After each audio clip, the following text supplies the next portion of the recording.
Now, before we do this, let's go over the ground rules. Rule number 1. No touching of the hair or face. Of course. And that's it! You play as a unicorn. I see assholes like you every day. Every fucking day. Think you gonna get away with it? Not up in here! Not up in here! The meatloaf! Unfortunately, I think the amateur status of the company has come through, and they bit off more than they could chew. And I feel totally embarrassed about that whole scenario. Welcome to Game Theory. Join me, your host Souls, and my co-hosts, Tastes Like Chicken, Hey Carnut, and Lemon, as we discuss the latest gaming topics.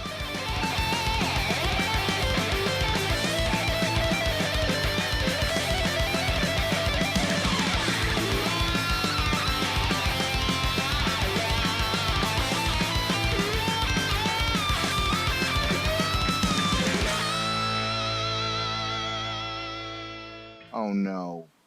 Oh no! I did it again. Steve! Do something with this guy, please!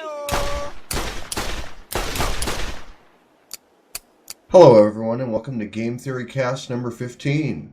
My name is Souls and joining me this evening are my co-hosts TL Chicken and Hey Carnut. Greetings. Hello. Today we have Christian Allen joining us from Cerulean. Christian is here to talk about a potential upcoming project yet to be named. Thanks for being here and welcome to the show, Christian. Thank you very much, Red. Glad to be here. So, who are you and what game are you making? Well, my name is Christian Allen. I'm a game designer. I've been working in games for over a decade. I started modding Rainbow Six Rogue Spear, particularly urban operations with things like the NATO mod and various others, and then went on to work at Red Storm at a bunch of the Ghost Recon games, from Island Thunder onto Gra, and then worked on Halo Reach. And what I'm doing right now, since I left Warner Brothers in November, is I'm trying to put together a Kickstarter campaign to build a hardcore tactical shooter. And when I say hardcore tactical shooter, what I mean is the old school tac shooters like Rainbow Six, SWAT, the close quarters games, the lethality that we aren't seeing today, to really bring back that old school hardcore experience. You mean those like close quarters, like using all sorts of equipment to get past doors, like more police oriented? That's exactly what I mean. What we're talking about here was we're talking about SWAT, we're talking about HRT, we're talking about PMC, we're talking about close quarter combat, sneaking through corridors, being very quiet, taking down the objectives. Today, a lot of the shooters are oriented around cinematics and big explosions and linear levels that you don't get a choice of what to do. And I want to bring back that old school flavor of that lethal experience where you're sneaking through the corridors. You don't know if some dude's going to, tap you in the head. You have to take things slow, be quiet, take down the objectives. You have multiple different routes to take. It's not this linear cinematic experience. You mentioned that you started off doing some modding and stuff. Kind of explain how you sort of got into making games and what you did and how you got started in game design. Sure. I got out of the Marine Corps. I was an active duty Marine in the military police. I got out of the Marine Corps in '99, and we used to LAN game, me and my buddies, and we played Quake and Age of Empires and StarCraft. And then one of my buddies brought home Rainbow Six. And we all thought it was kind of like, my buddy was kind of like, oh, here's this game, it's really cool. And we compared to Q3 Test at the time, it didn't look all that great, but we thought we'd tried it out. And we all loved it. It was just the co-op experience and, the tension and one-shot kills and all the awesomeness. And after a few months, I started making mods for my buddies. And then I started uploading those to the internet because I was part of the Rainbow Six community at the time. And they became popular and people really liked them. And then pretty soon I was making tons of them and working on them 8 hours a day. And my wife actually said, basically, like, you're either going to get a job in this or you're going to stop doing it. And so I decided to get a job in it. And eventually I got hired by Red Storm Entertainment as a designer. How big was Red Storm at the time? Red Storm, when I got hired in the early 2000s, was probably about 90 people. Wow. That's pretty big for a studio back then, wasn't it? It was, but Red Storm had a unique, they had just gotten purchased by Ubisoft, but they had a unique studio model where they were always working on 2.5 projects at a time. So on a project size, we're talking 30 to 40 people. But Red Storm always had 2 main projects, and when I said 2.5, it was 2 full projects, like a Rainbow Six and a Ghost Recon, and then a 0.5, which would be the expansion pack. And that's one of the reasons that Red Storm's successful in the 90s, is that they were constantly making expansion packs, or what we called on Xbox campaign discs, for the main games. Interesting. Okay, so you mentioned Red Storm. So what games did you work on when you were with them? Well, I started with, I originally got hired, when I got hired by Frank Coker, who is the design director at the time. I was originally supposed to be a designer on the Rainbow Six series, and I did do some weapon design for Rainbow Six Raven Shield, which was the expansion pack for Rainbow Six 3. But I was very quickly moved. I was swapped with another designer, and I started working on Island Thunder for the Xbox right after Ghost Recon 1 was ported over and Desert Siege shipped for PC. So I started working on Island Thunder. Through Ghost Recon 2, I became the lead designer of Ghost Recon. And then I worked on Ghost Recon Summit Strike, Ghost Recon Jungle Storm on the PS2, Ghost Recon Advanced Warfighter on the 360, Ghost Recon Advanced Warfighter 2, which is when I was promoted to creative director. Cool. So after your time with them, where did you go after that? Yeah, I left Red Storm in 2007 and headed to Bungie to be design lead. Halo 3 had just shipped. I started with Bungie the day that Halo 3 went gold to work on their new shooter. At the time, it was kind of unnamed and undecided, but that's what turned out to be Halo Reach. So I was design lead on that. And I worked on that for a few years, and then headed to Warner Brothers Games, which I worked at for a few years as a design director on an unannounced title. What made you decide to go independent? That's a great question. I've been working in the games industry for over a decade, and what I originally wanted to do, what I thought I was going to do, and I thought I was going to be working on Rainbow Six, was to make hardcore tactical shooters. And after 10 years, I've had a lot of great experiences and a lot of great challenges and worked with great teammates. But, I spent 10 years basically pitching to the publishers that, the hardcore tactical CQB community could be served and we could make a game and it could be successful. But there was this general push towards what some publishers call broadening. We have to broaden the title. We have to open it up to more people.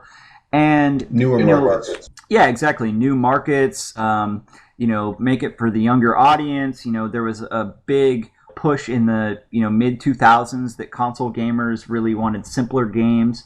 But I always felt that there was this need, and, I get emails and, everything from the gamers that they want this more hardcore game. And so when I left Warner Brothers in 2011, I felt that there was an opportunity. So I started a company, and I decided that the push for this company was going to be, pushing it, hardcore tactical shooters. Let's go back and see if this is a viable market. Okay. You kind of went into a little bit, but how did you develop this interest for using Kickstarter? Was there any or crowdsourcing rather? How did you come about that? Was it did you see the success of other similar projects like Tim Schafer's and others, or did you just find Kickstarter on your own? That's actually interesting because my wife turned me on to Kickstarter. She works for Microsoft and she's an exec there, and she turned me on to Kickstarter back in November. And so I spent it takes a few months to set up a company in the United States, and it's kind of a pain in the ass. And I spent a few months setting up the company and recruiting people from, like Monolith and old Red Storm folks and Microsoft and Bungie and 343. And it was funny because I was looking I was literally the day before Double Fine launched their deal, I was on Kickstarter and I was trying to make this spreadsheet trying to figure out rewards, like what companies' rewards are successful and what works.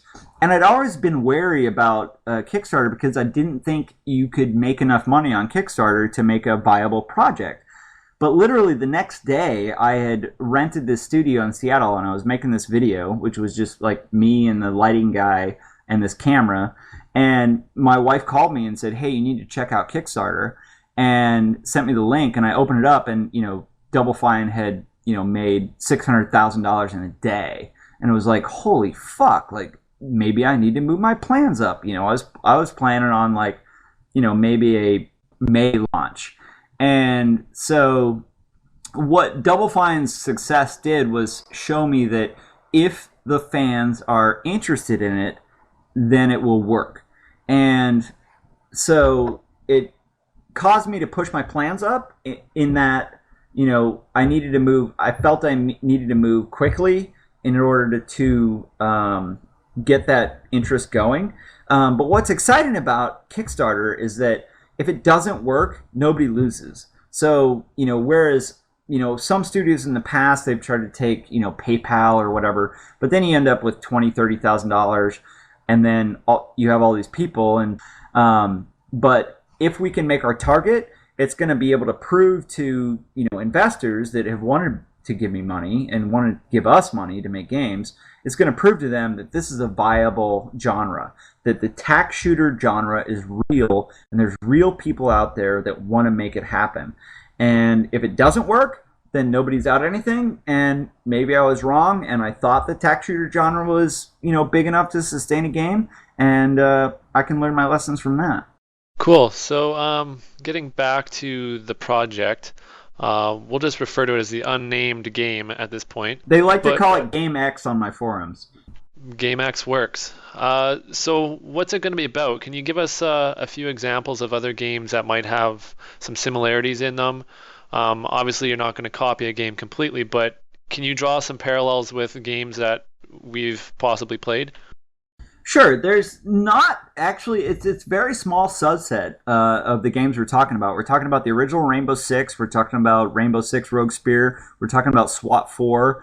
What I'm really focusing on is CQB, which if you're new to the tax shooter genre, that means close quarters battle. So room clearing, close quarters, room to room, objective based. Imagine the perfect example for today's kind of audience is taking down Osama bin Laden. So you've got this compound. You're coming in. You've got multiple ways to come into the compound. You decide how you're going to go in. There's guards. There's the target. There's the objective. You decide how you're going to come in. You decide which doors you're going to breach. It's non-linear. That's a key. Non-linear, i.e., you've played Call of Duty and you've breached doors, right? But you didn't have a choice of which doors you get to breach. But SEAL Team 6, when they took down Osama, they could choose. There was multiple doors. They came in, they took down the situation, they took him down, they ended it. In their case, they killed the target and then took him out of there and got the fuck out. That's what we're talking about here. And that's what differentiates us from, in settings-wise, from a game like Arme or Battlefield, which is a big, open, outdoor vehicles, all that shit. And also, on a realism standpoint, what separates us from a Call of Duty or Halo or today, unfortunately, the Ghost Recons or the Rainbow Six, which are, kind of more cover-based, regenerating health, like those kinds of shooters. Yeah, so I got really interested by one of your statements, the non-linear stuff. One of the things I really liked about the early SWATs and early just most of the Tom Clancy games is how interactive they were. Like, you could go in with a team and it was really, for one, if you got shot in the leg, you were screwed. If you got shot anywhere, I mean, it was, the bullets mattered, ammo mattered, every decision mattered, and I really respect that. Having said that, where did you get the idea to make the game? Well, I mean, honestly, it goes back to 10 years ago. I mean, I thought, or over a decade ago, I thought that this was the game that I was going to be making. But when I got hired on to the publishers, I was very quickly put onto consoles, and I hadn't when I got hired by Red Storm, I'd been a PC gamer. You know, I was the guy that was building my tower, and I thought I was awesome, and you know, we were going to LAN parties, and I didn't understand consoles. You know, when I was assigned to the console game, the last game that I'd played, I think, was probably Platoon on the SNES or something else crazy on the Super Nintendo system. So I thought consoles were for kids, and that was also kind of the prevailing idea with the publishers at the same time, is that we're console gamers. Oh, well, they want an easy experience. They don't want to do things that are hard, and console gamers need simple menus and get into games quickly, because PC gamers, they can install graphics cards, but console gamers, they just sit in front of their TV. And so it was basically mandated that the console games get simplified, or streamlined was the term. But I always knew that console gamers, even if they wanted a streamlined experience, i.e. they could sit down and play the game within 5 minutes and not have to install drivers, they still wanted that challenging experience. But that's where me and the publishers differentiated, is that I thought that console gamers, and now that I'm a father and I have 2 kids and I can only play games between midnight and 2 a.m., I seriously want to be able to play games in 5 minutes. I want to throw that disc in and just start kicking ass. But it doesn't mean I want a dumbed down experience. That's the key. That both PC gamers and console gamers, we both want, I think, that challenging experience. We don't want it handed to ourselves. If we choose, sure, if you're going to make a game, if you're going to make a tactical shooter game, you should put in systems that allow people to make it easier for themselves. The original Rainbow Six, one of the most hardcore friggin' tactical shooters in the world, had auto aim, so that basically you didn't have to point at anybody. You just move the mouse around and it just shot people automatically. Well, that's an option that you should add in, but the default experience should be challenging. I miss those old games. I miss the Wastelands. I miss the home worlds. I miss the Rainbow Sixes. If I want to watch a movie, I'm going to go watch a movie. I respect those cinematic games because they are doing wonderful, beautiful cinematic experiences, just like King Kong did, just like friggin' whatever, Lord of the Rings. It's beautiful, but I want to get challenged. I want to get my ass kicked and then kick their ass. And the other thing is, I want to kick ass based on my choices. If I go left and it gets me shot, I want a choice to go right. If I have to keep going left over and over and over and over again, that means that the game designer is a failure. All right? I need the choices to be able to conquer the situation. I mean, old school games, Siphon Filter, Wasteland, Hitman, all these fucking games.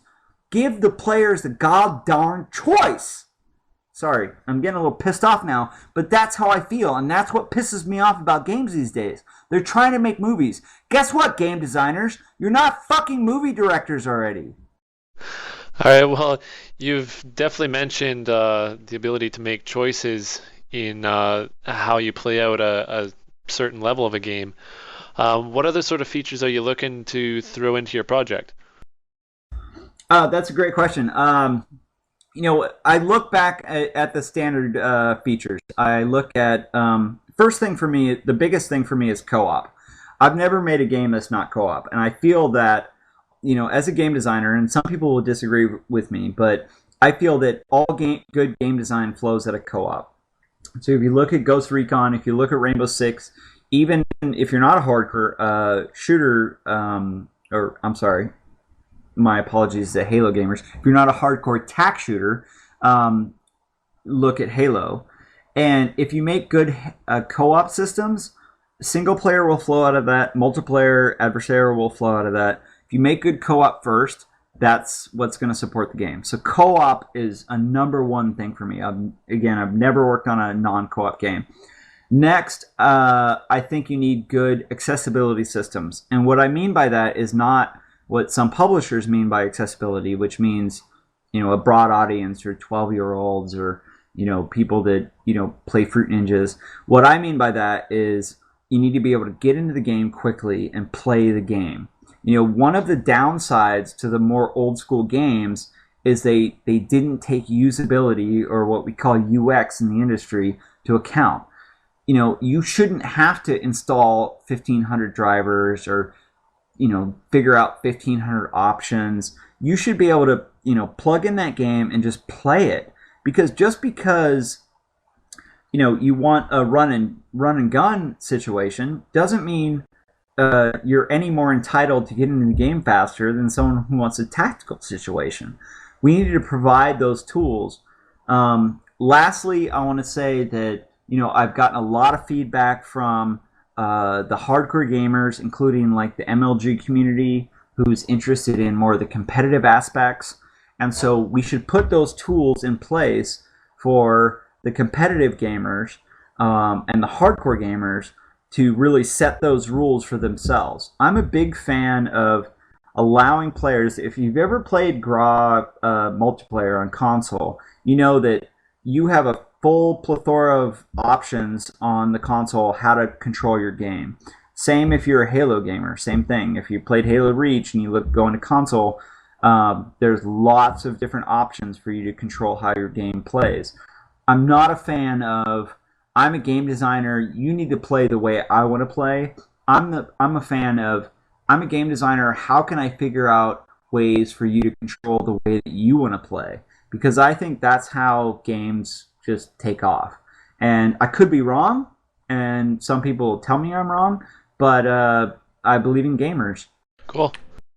What area or kind of setting does this game take place in? The desert, the jungle, snow? What can we expect? That's a great question, and I'm actually working on a video tonight as soon as I get off here. So my idea for this project, and this is, you guys are going to get exclusive on this if you beat out my video, is that this is a PMC based game. So PMC, we have a lot of acronyms when we in the military and in shooter circles. We have acronyms like HRT, which is Hostage Rescue Team, SWAT, which is Special Weapons and Tactics, and PMC, which is Private Military Contractors. I think PMC is an interesting way to go. And PMCs include things like Blackwater, which, I'm not going to make that cheesy-ass Blackwater game that came out, which was, let's make, Blackwater who shot a bunch of people try to look cool. But the cool thing about the PMC world is they work everywhere. You could have a PMC unit who might be making a route recon in Iraq. You could have a PMC unit who might be, I guarantee you that Bill Gates has a contract with a PMC unit where if there's a major earthquake in Seattle, there's a PMC unit that's going to come in and take him out and get him to safe land. So in my the design that I've been working on for 10 years, the PMC unit is the perfect thing for gameplay. And gameplay drives everything. People talk about story and whatever. And I could talk about how, I'm going to write a story about, there's this terrorist guy and they have this thing that's going to blow up everything, so we have to save her. Fuck all that shit. It's about gameplay. And what's great about the PMC model is that you've got a worldwide organization that has a multitude of missions, and they have a multitude of clients, and they got to get their shit done, or they're going to lose their job. And that's why I like it. Okay. Let's do a shorter one, shall we? What kind of games do you like to play? So as far as games that I like, I grew up on open-ended games like Wasteland and Starflight. Those are the games that really kind of got me started.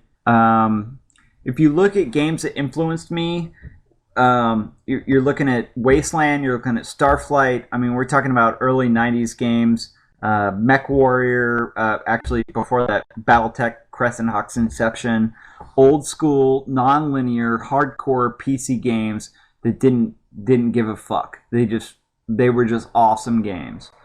Why is indie gaming important to you? That's a great question about why indie gaming is important for me. I've been working for the major publishers for over a decade, and while I appreciate the decisions that they make as big publishers, and I would probably make the same decisions if I was writing a $50 million check, I think there's an opportunity for gamers and indie developers to step up and really say what they want to say. If you're writing this check and it's your bonus or your Porsche or your new house or your new jet is based on the fact that this game is going to be successful, you're going to choose Call of Duty X or Halo X or Uncharted X or Assassin's X. That's what you're going to do. But if you're a gamer, you're going to want to see Minecraft. You're going to want to see Angry Birds. You're going to want to see Torchlight. You're going to want to see Project Zomboid. And that's what gamers want to see. And yes, there's room for sequels, right? There's room for Transformers in movies. But all of us want to see Fight Club. Fight Club is not going to be made by the publishers. And so it's going to take gamers to step up and tell the publishers, we don't want another Transformers. We want Fight Club. We want Apocalypse Now. Whatever. We want fucking... Oh, God, I could rant. Fucking Aliens. Holy shit. Fucking Aliens. Why are you going to make Aliens when you could make some fucking romantic comedy? Ugh, God, I get pissed off. Would you say that games influence the way you, or rather, do games you like to play influence the games you make? And if so, how? I do think games I like to play early on influence the games I like to make. And I think that's because, when I was 12, 13, the games that I were playing were Wasteland, Starflight. At the same time, and I have to say this is embarrassing, and if you want to publish it, you can. If not, I have an audio tape that I made as a, God, I don't know, 11, 12, 13-year-old, of me going through the Starflight universe and audio recording every planet and what was going on in that universe. And it was crazy to me because if you think about Starflight, you're talking about a game that comes on 2 floppy disks. And yes, if you failed, it would erase your game. But it had 256 systems with multiple planets. You could land on every planet. And this is on 2 floppy disks. And I think I surveyed every single one of those fucking worlds and recorded it on a gall-darn cassette tape. But how that affected me is that nonlinearity, that idea that the gamer goes where he wants to go. Because I learned the lesson from Ghost Recon 2. I worked on linear games. I made a linear game. It was called Ghost Recon 2. What I learned from that is that linearity plus challenge equals frustration. Okay? And the reason is because we instituted linear games because we thought that console gamers wanted it to be linear. And what I also learned was that non-linearity plus difficulty equals challenge, which means that if you can go different directions, it's not the game's fault. It's your fault. You can do what you want. And it's up to you as a gamer to make the choice. But if the game doesn't give you the choice, then fuck that game. If you got to run against the same fucking corridor and get shot over and over and over and over and over again, then it's the game designer's failure. But if you have multiple choices and you can take the route, Siphon Filter, fucking Hitman, fucking the original Splinter Cell, the original Rainbow Six, the original Ghost Recon, take the choice yourself, get it done, and then the win is yours. But if there's only one route, the lose is yours, and the win is the game designer's. Cool. So it's kind of, well, personally, I like what you're saying, and for you as a developer to leave the storytelling basically to the player, to go where they want to do what they want to do, and as long as the goal gets accomplished, as a game player, that's kind of one of the things that I really appreciate in games that have that ability. So just getting back to sort of the industry, where do you see the industry going in the next 5 or even 10 years? That's a great question about where the industry is going in the next 5 and 10 years. In the next few years, you're going to see a lot of the publishers doing Me Too's or sequels. It's a scary time for the industry because the industry is scared about the economy. Nobody knows what's going to happen, and when it comes to writing a big check, it's easier to make a sequel or a Me Too than it is to make a new IP. And the games industry is scared about innovation. They don't want to push out into new things. They want to do the same old, because, again, if you were writing a check for $50 million, would you want the people you're writing that check to do something new? No. You want them to do Call of Duty X or Halo X or Uncharted X or God of War X or, whatever. But the games industry isn't going to step out and do something new. That's why you see all these sequels. That's why you see all these Me Too's, these copies of this game. They're not going to step out and do something new. And it's nothing against them. I mean, I appreciate, and I've been on that side. I've worked with them. I appreciate, if I'm going to write a gall darn check for $50 million, do you really want me to do something like Minecraft? Hell no. I'm going to do Uncharted fucking 17. I'm not going to do Minecraft. But we have to look in different ways. We have to look at different funding models. Could Kickstarter work? It's worked for one person. Well, actually 2 as of today. But could it work for real games? Could it work for people that aren't rich and aren't a studio that doesn't have a film crew following them and a bunch of successful titles and a ton of... I'm losing it. Oh, can I just jump in and maybe throw another one your way? Sure. All right. So if games that have an interesting idea and a new IP, let's say, and they're not going to get made by the big publishers because they're looking for profit, for a sure thing, so they have to be made by an indie. Is it safe to assume that the challenge that an indie team faces is greater than it used to be in terms of the engine they have to use and the tools in order to make the game look and play as well as a game that has $50 million behind it? I think that's a great question, and I think the answer is no. The barriers, I think, have come down. If you look at a game like Project Zomboid, which honestly, no offense to the Zomboid artists, doesn't look all that great. I mean, it's basically SimCity with zombies, and you're trying to cook soup before the zombies kill you, and you catch your house on fire, and you die, and you always die, which is great. I think people's ideas of what the games need to look like, I honestly think that's coming down. I mean, yes, I get all sorts of messages, with my tactical shooter that games need to look great and all that shit.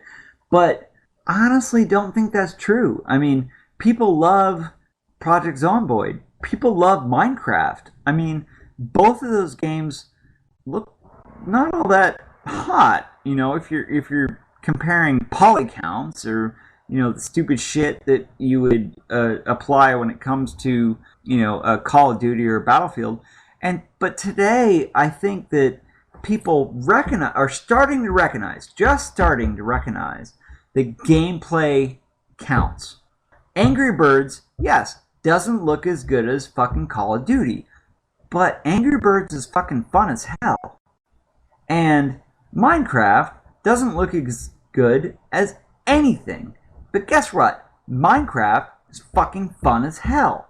And I think that's what people have started to notice, is that when it comes to their iPhones and their laptops, yes, Call of Duty provides that, like, I'm totally, playing Enemy at the Gates. This is awesome. There's that experience, and then there's Minecraft. And guess what? Minecraft is successful. Cool.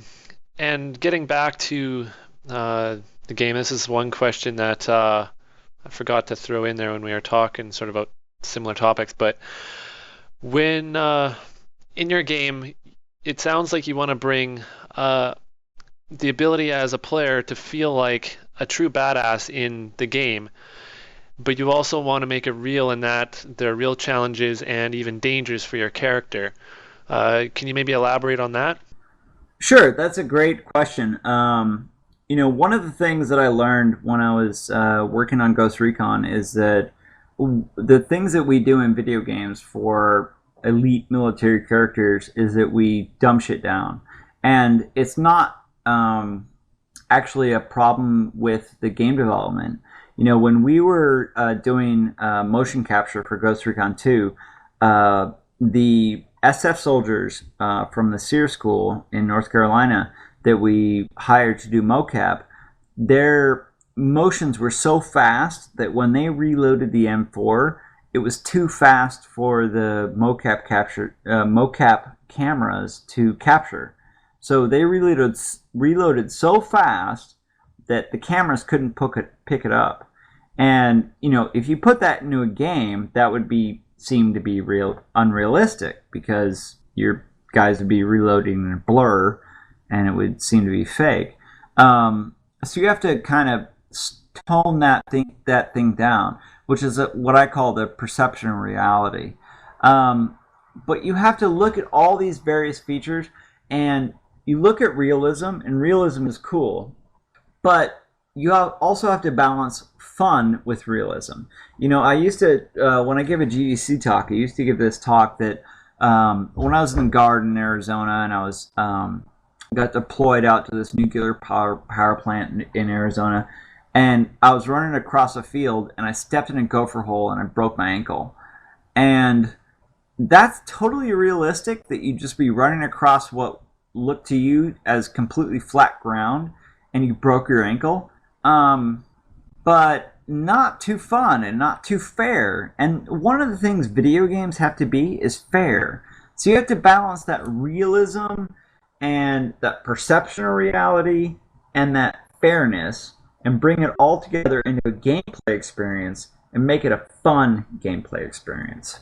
So about your Kickstarter project, you are, I believe, down to 19 days on it to raise the funds that you're going after. What are the funds for, first off, and what would happen if you don't meet your goal of 200,000? What we're looking for is the base money to get the project started. So we've got teammates; they're ready to go.